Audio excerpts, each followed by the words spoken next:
Jumlah n suku pertama deret aritmatika dinyatakan dengan rumus Sn sama dengan n kuadrat plus 5n.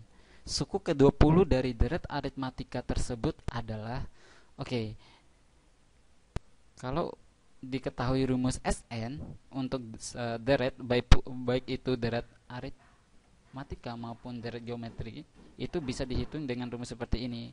Un sama dengan Sn min Sn min 1. Jadi bisa kita hitung U20 bisa kita tulis seperti ini. U20 sama dengan S20 dikurang S19. Tuh. Nah, sehingga kita masukin X20 dan S19. Nah, cara menghitungnya adalah tinggal 20 kuadrat min 19 kuadrat plus 5 dalam kurung 20 kurang 19.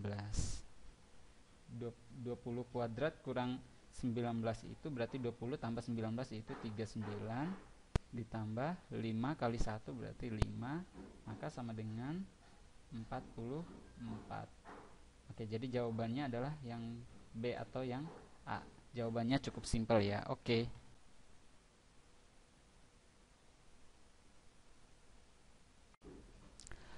Penjahit hidapan tes akan membuat pakaian wanita dan pria. Untuk membuat pakaian wanita diperlukan bahan bergaris 2 meter dan bahan polos 1 meter. Untuk membuat pakaian pria diperlukan bahan bergaris 1 meter dan bahan polos 2 meter. Penjahit hanya memiliki persediaan bahan bergaris dan bahan polos sebanyak 36 meter dan 30 meter. Jika pakaian wanita dijual dengan harga Rp150.000 dan pakaian pria dijual dengan harga Rp100.000, maka berapakah pendapatan maksimum yang diperoleh? Oke, sekarang saya coba bahas trik cepat untuk mengerjakan soal program linear pada soal-soal UN. Jadi, program linear pada soal-soal UN itu sebenarnya cukup simpel. Misalkan model matematikanya saya tulis seperti ini. A1X plus B1Y kurang dari sama dengan C1. Terus model matematika keduanya A2X plus B2Y kurang dari sama dengan C2. Misalkan fungsi yang mau kita optimumkan itu Z-nya itu sama dengan A3X plus B3Y. Oke, jadi langkah yang pertama adalah kita tentukan perbandingan koefisien X dan Y-nya. Yang ini perbandingan koefisien X dan Y-nya itu adalah A1 per B1, berarti A1 per B1. Yang kedua, perbandingan X dan Y yang ini, persamaan yang kedua itu adalah A2 per B2. Nah, kita cari juga perbandingan X dan Y pada fungsi objektifnya, fungsi yang mau dioptimumkan. Perbandingan X dan Y-nya itu adalah A3 per B3. Selanjutnya kita buat garis bilangan. Oke, nah kita urutkan dari yang besar hingga yang kecil. Misalkan yang ini yang kecil, yang ini yang besar. Jadi dua ini kita urutkan, mana yang besar, mana yang kecil. Misalkan yang kecil, jadi saya urutkan nih di sini. Ini kan A1 per B1 kan menjadi sebuah bilangan. Jadi saya tulis di sini hasilnya. Misalkan A1 per B1. Tapi hasilnya sebuah bilangan. Ini akan jadi A2 per B2. Jadi diurutkan dari yang kecil hingga yang besar. Nah, sekarang kita lihat letak perbandingan koefisien X dan Y untuk fungsi Z itu letaknya di mana? Kalau letaknya di antara ini, antara dua titik ini, maka dia akan optimum di titik potong. Jadi dia akan optimum di titik potong. Jadi titik potong antara dua persamaan ini. Jadi kita eliminasi nih kedua model matematika ini, maka dapat X dan Y tinggal masukin ke fungsi objektifnya. Tapi kalau nilai dari A3 per B3 letaknya di paling ruas paling kanan, maka dia akan optimum di sumbu X. Nah, kalau yang letaknya paling kiri, A3 dan B3 yang paling kecil, paling ruas yang paling kiri, maka dia akan optimum di sumbu Y. Nah, oke. Oke, sekarang saya coba menyelesaikan soal ini dengan trik cepat tadi. Oke, langkah yang pertama yang harus kita lakukan itu adalah menentukan model matematika dari soal ini. Kalau dilihat dari soal ini, basis penentuan model matematikanya itu adalah persediaan bahan bergaris dan bahan polos. Kenapa? Karena gini, untuk membuat pakaian wanita dan pria itu kan dibutuhkan bahan bergaris dan bahan polos. Sementara jumlah bahan bergaris dan bahan polos yang digunakan pada pakaian wanita dan pria itu tidak mungkin melebihi dari jumlah persediaan bahan yang dimiliki oleh penjahit hidah pantas ini. Nah, oke. Jadi bahannya itu tidak boleh melebihi persediaan bahan stok yang dimiliki oleh penjahit hidah pantas. Artinya apa? Bahan yang digunakan itu harus pas atau boleh berlebih, artinya kurang dari jumlah persediaan. Nah, sekarang saya mulai dari basis bahan bergaris. Bahan bergaris itu adalah 36, maka akan jadi kurang dari sama dengan 36. Oke, bahan bergaris itu digunakan 2 meter pada pakaian wanita dan 1 meter pada pakaian pria. Sehingga akan jadi apa? 2X plus 1Y. Oke, itu bahan untuk bahan yang bergaris. Sekarang bahan polos. Bahan polos itu kurang dari sama dengan 30, karena bahan polos pada wanita hanya digunakan 1 meter dan pada pria digunakan 2 meter, sehingga akan jadi X plus 2Y. Oke. Setelah itu saya cari fungsi Z-nya. Fungsi Z-nya itu berasal dari harga penjualan pakaian pria dan pakaian wanita. Sehingga Z-nya akan jadi apa? 150.000 X ditambah 100.000 Y akan jadi bisa saya tulis 150 X ditambah 100 Y. Oke. Nah, sekarang saya tentukan nih koefisien X dan Y-nya. Yang ini koefisien X dan Y-nya itu adalah 2/1, jadi 2. Yang ini adalah koefisien X dan Y-nya adalah setengah. Oke, kalau yang ini koefisien Z-nya, koefisien perbandingan X dan Y pada Z-nya itu adalah 150/100 hingga 3/2 atau 1,5 ya. Oke, setelah itu saya urutkan nih yang ini dari yang kecil ke yang besar.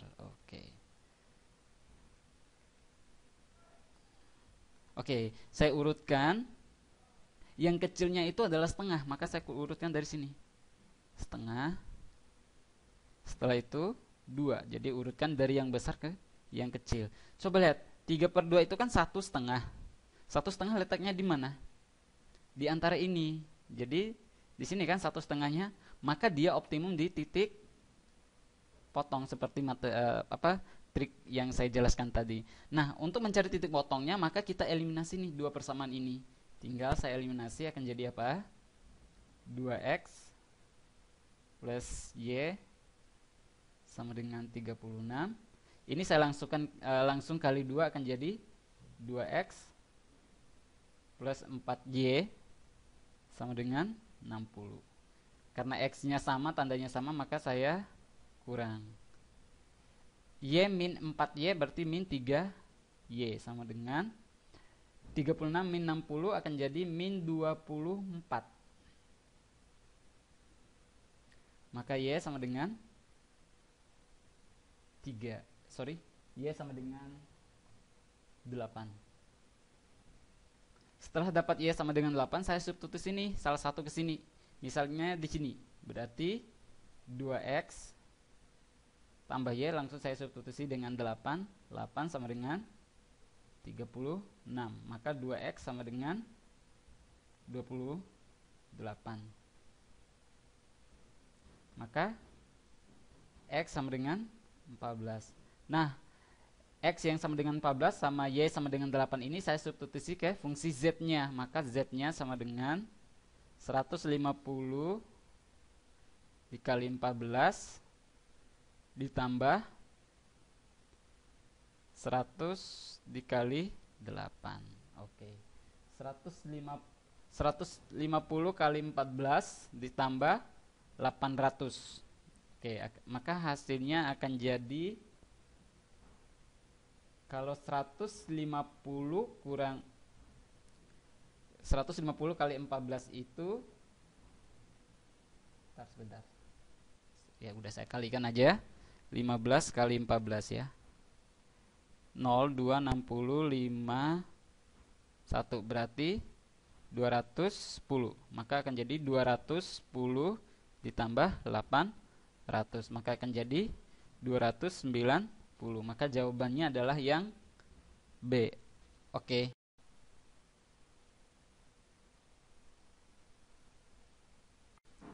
Suku banyak berderajat 3 jika dibagi dengan x kuadrat plus 2x min 3 bersisa 3x min 4.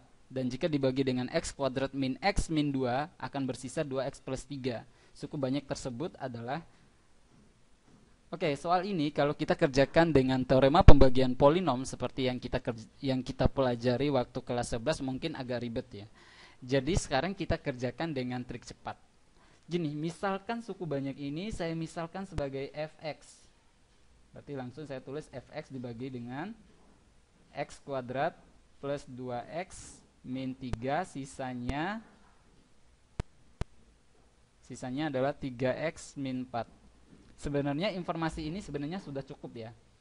Ini pembagi ini langsung saya faktorkan akan menjadi x min 1 dikali x plus 3. Maka akan jadi x sama dengan 1 dan x sama dengan min 3.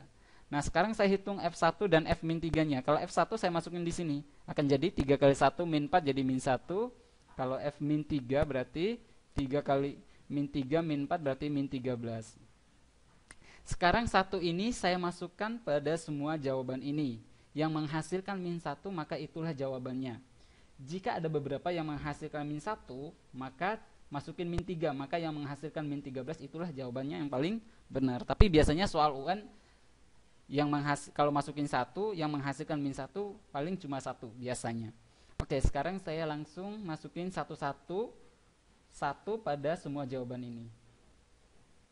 Yang A kalau saya masukin 1 pangkat 3 itu 1 min 1 kuadrat berarti min 1 min 2 kali 1 min 2 min 1 sama dengan min 3. Yang jawaban yang B kalau saya masukin 1 pangkat 3 1 tambah 1 kuadrat berarti 1 min 2 kali 1 min 2 min 1 sama dengan min 1. Yang C 1 pangkat 3 itu 1 tambah 1 kuadrat itu 1 tambah 2 kali 1 2 min 1 sama dengan 3. Yang D kalau saya langsung masukin 1 tambah 2 min 1 sama dengan 1. Yang E itu 1 tambah 2 ditambah 1 ditambah 1 sama dengan 5.